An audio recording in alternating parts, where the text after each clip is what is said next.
پاکستانی فضائیہ کی میزائل کامیابی نے امریکی دفاعی حکمت عملی بدل ڈالی۔ امریکی جریدے بلومبرگ کی رپورٹ کے مطابق پاکستانی فضائیہ نے چین کے تیار کردہ جدید میزائل PL-15 کا کامیاب استعمال کرتے ہوئے بھارتی جنگی طیاروں کو 100 میل سے زیادہ فاصلے پر نشانہ بنایا۔ اس کارروائی کی یہ کامیاب آپریشن نہ صرف خطے میں بلکہ عالمی سطح پر طویل فاصلے تک مار کرنے والے فضائی ہتھیاروں کی اہمیت اجاگر کرنے کا باعث بنا۔ ماہرین کے مطابق اس کامیابی نے خطے میں فضائی طاقت کا توازن تبدیل کر دیا ہے، جس کے بعد امریکہ کو اپنی فضائی برتری برقرار رکھنے کے لیے فوری اقدامات اٹھانے پڑے۔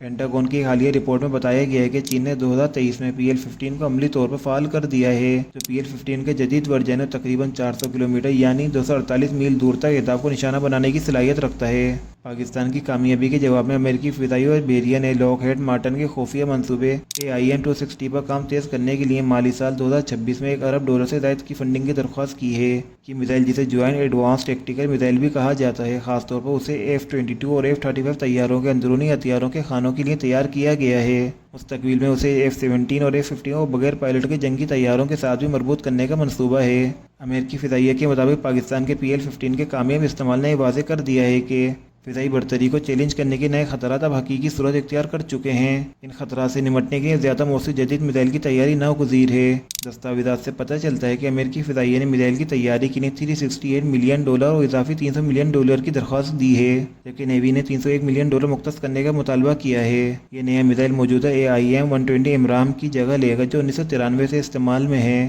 اب تک اس پروگرام پر $350 ملین سے زائد رقم خرچ ہو چکی ہے۔ اس کا ترقیاتی معاہدہ لاک ہیڈ مارٹن کارپوریشن، ایک امریکی دفاعی اور ایرو اسپیس بنانے والی کمپنی کو 2017 میں دیا گیا تھا۔ آپ کی کیا رائے ہے؟ نیچے کامنٹ میں ضرور لکھیں۔ ویڈیو پسند آئے ویڈیو کو لائک کریں۔ ایسے ڈیلی مزید ویڈیوز کے لیے ہمارے چینل کو سبسکرائب کریں۔